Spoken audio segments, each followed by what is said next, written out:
はい、皆さんこんにちは。AI VTuber にゃんたです。本日は機械学習を初めて学ぶ上での大事なポイントについて解説していきたいと思います。これまでですね、機械学習のアルゴリズムの解説をしたりとか、あとは株価を予測しますという風な解説動画を撮ってきたんですけれども、そもそもですね、機械学習を使ったことがない人とか、機械学習って何やってるのっていう人もですね、たくさんいるかなという風に思います。機械学習って、一からですね理論を作り出そうとするとかなり複雑な数学や統計学の知識というのが必要になってきます。ただ使うだけであれば、実はですねかなり簡単に使うことができますと。で、私も経験したんですけども、機械学習を学ぼうとして張り切って、本を買ってですねやり始めると、最初はですね結構古典的なアルゴリズムとかが書いてあって、数学とか統計学学ばないとやっぱり勉強できないのかというふうにして、心が折れそうになるかなと思います。でも実用的なアルゴリズムってだいたい数行のコードでですね今は使えるようになっています。で、研究者とか、仕事でですね使うわけではないのであれば、そこでですね挫折してしまうのはですねかなりもったいないかなというふうに思います。そこで今回は機械学習を初めて勉強する人に向けてどういった優先順位で勉強していくと良いのかというところについて、少しですねイメージを持ってもらえるように解説していきたいと思います。すでにですね仕事で機械学習を使っていたりとか、使ったことある人にとってはですねちょっと冗長な話になってしまうかと思いますが、ご容赦いただければと思います。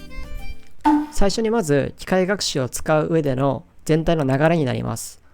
機械学習でモデルを作るプロセスは、大きく分けると3ステップに分けられると思います。1つ目がデータの取得と整形、2つ目が機械学習モデルの実装、そして3つ目がそのモデルの評価方法についてになります。で、機械学習でモデルを開発する際にはこれらのステップを行ったり来たりしながら実用的なモデルを作っていくことになります。で、ただこれらを一個一個説明してもですね、なかなか分かりにくいかなというふうに思いますので、今回は株価の予測モデルを作成するということを想定して、一つずつですねどういった点を優先的に学ぶべきかということについて解説していきたいと思います。はい、ステップ1ですね。データの取得と整形になります。まずデータの取得なんですけども、これは当たり前なんですけども、データが必要ですと。で、株価のデータの場合には、証券会社とかですね、Yahoo ファイナンスといったところから、API で取得したりとか、もしくはですね、データを買ってきて、収集するケースなどがあります。じゃあデータはどれぐらいあれば良いのかということなんですけども、これは解く問題によって必要なデータ数量っていうのは全然、違います。例えば株価を予測する問題を考えたときに、リーマンショックの時の株価の動きと、アベノミクスの時の株価の動きっていうのは、全然違うっていうのが、イメージできるかと思います。なので例えばアベノミクス以降のデータだけ使って機械学習のモデルを作成していくと、当然ですね上げ相場に偏ったモデルができる可能性が高いというのはイメージできるかと思います。また株価の場合は、直近10年ですね急速にアルゴリズムによる自動売買が増えたというふうに言われています。で、ここからですね逆に、過去のデータを使っちゃうと、直近とは違うので、過去のデータ使えないんじゃないかというような考え方もあります。で、どちらが良いかっていうのは結局はいろいろ実験して決めていく必要があるということになります。はい、データの準備が整ったら次はデータを整形する必要があります。で、データの整形には Pandas というデータ分析加工用のライブラリが使われます。で、Pandas って何かっていうと、短いコードでデータの整形ができるようなライブラリになっています。例えば自動車関連の株と銀行関連の株の関係性を知りたいなっていう風になった時にですね、これを Excel でやろうとすると、自動車関連の株価をまず持ってきて、平均値を集約して、銀行株の株を持ってきて、平均値を集約して、相関を取るとか、そういったやり方が考えられるかと思います。で、ちょっとこれですね、考えた時でも結構手間がかかるかなというふうに思うんですけども、で、Pandas ではこういった作業も、決まったコードを書けばですね、楽に集約が、できますと。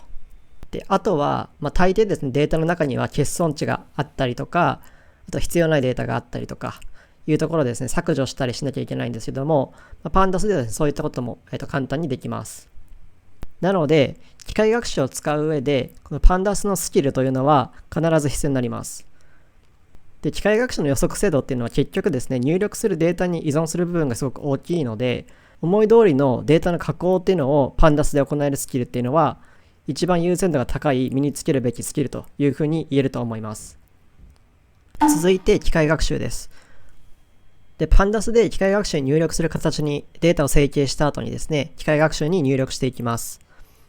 で、機械学習って聞くと、すごい難しそうに聞こえるんですけども、機械学習がやってることをですね、簡単に言うと、入力と出力を指定してあげると、その関係性を自動で見つけてくれるものになっています。例えばですね、株価のデータを入力として与えたときに、翌日の株価のリターンを出力として指定してあげれば、前日の株価から翌日の株価を予測するような規則性っていうのを機械学習が見つけてくれます。これをですね、人間がやろうとするとですね、株価のデータを分析して、こういう時は上げやすい、こういう時は下げやすいっていう風に、規則性を見つけていこうという風にするかと思いますけども、機械学習はここを自動化できるというところがポイントになっています。そして、主要な機械学習のモデルっていうのは、パンダスと同じようにライブラリとして提供されているものが多いので、モデルを使うために学ぶ必要があるのは、どのように入力や出力を指定してあげるかということだけになります。また、機械学習のモデルってたくさんあるんですけども、どれをじゃあ使っていけばいいのかという話で、昨今ですね、深層学習とかがすごく有名なんですけども、実は Excel のような表形式のデータに関しては、深層学習よりも手軽で精度が高いアルゴリズムというのがあります。それが、LightGBM と呼ばれるアルゴリズムです。このモデルは中身を理解しようとすると、結構大変なんですけども、使うだけであれば学習コストは低いというふうに言えます。で、単純にこの LightGBM を使うだけで AI を専門としている人と比較してもですね、モデルの部分に関しては遜色がない結果が得られます。少し専門的な話をすると、LightGBM っていうのは勾配ブースティングと呼ばれる手法の一つで、学習速度がすごく速くて予測精度を競うコンペで頻繁に上位の解放で使われるモデルになっています。深層学習と比較して勾配ブースティングが良いところっていうのは、欠損値をそのまま扱えるっていうことであったりとか、変数のスケールを気にしなくても良いっていうことであったりとか、パラメータを頑張ってチューニングしなくてもそのモデルが実現できる限界性能っていうのにある程度近い精度をですね実現できると、そういったことが挙げられます。で、勾配ブースティングは大事なモデルになりますので、今後解説動画を作成していきたいと思います。そして最後に評価方法になります。で、機械学習ですね、モデルを作成するってことは何か予測したいということなので、じゃあどういうふうに評価を行えば実用性が高いモデルというふうに言えるかというところを考える必要があるということです。例えばですね、20年分の株価のデータを使って機械学習のモデルを作成したとしますと。で、かなり良いモデルができたので、そのモデルを使って明日から株価を予測していこうというふうにしたとします。そうすると、過去20年分ではですね、予測精度がすごい高かったのに、実際に運用してみると全然予測精度が出ないといったことが頻繁に起こります。で、これは機械学習の文脈では過学習とかオーバーフィッティングというふうに呼ばれています。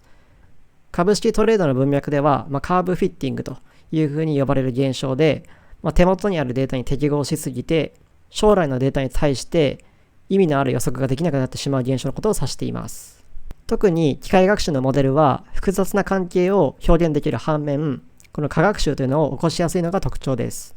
過学習の対策の一つとしては、手元で過去のデータで評価を行うときに、例えば過去18年分のデータでモデルを学習して、直近の2年間で検証するとか、そういった方法があります。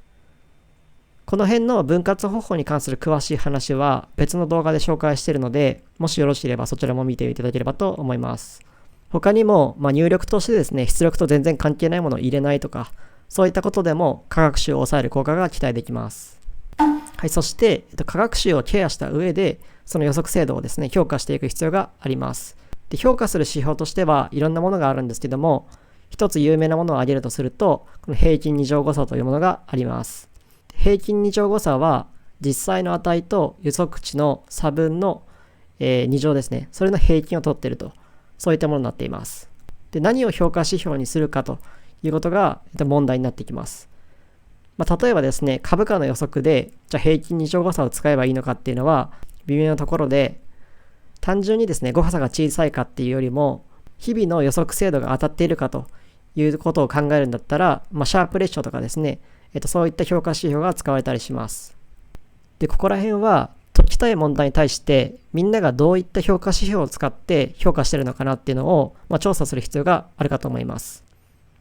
はい、最後に、動画のまとめをしていきたいと思います。機械学習を使う上で学ぶ優先度が最も高いものは、パンダスであるということで、パンダス力が大事ですと。続いて、機械学習のモデルに関しては、ライト GBM がおすすめということです。で、最後に評価方法を学ぼうということで、どういった評価を行えば実用的なモデルになるのかというところを考える必要があります。また、これは個人的な経験からなんですけども、予測精度を向上させる上で必要になるのは、そのモデルの理解とかですね、そういったことよりも、その解こうとしている問題のドメイン知識ですね、それが必要になってきます。例えば、株価を予測させるようなモデルを作りたいなというふうに思ったときに、そもそもですね、株式市場のことをよく知らないというふうになれば、何をですね、データとして入力していいかというのが思いつかないかなと思います。そういった意味で、予測対象のドメイン知識といったものが非常に大切になってきます。あとは、データ量を増やすことによって予測精度が向上するということもよくあるので、そういったことも意識しておくと良いと思います。以上で、機械学習を学ぶ上で大切だと思うポイントについての解説を終わりたいと思います。この動画が良かったというふうに思う人は、高評価とチャンネル登録の方をよろしくお願いいたします。それでは次回の動画でお会いしましょう。バイバイ。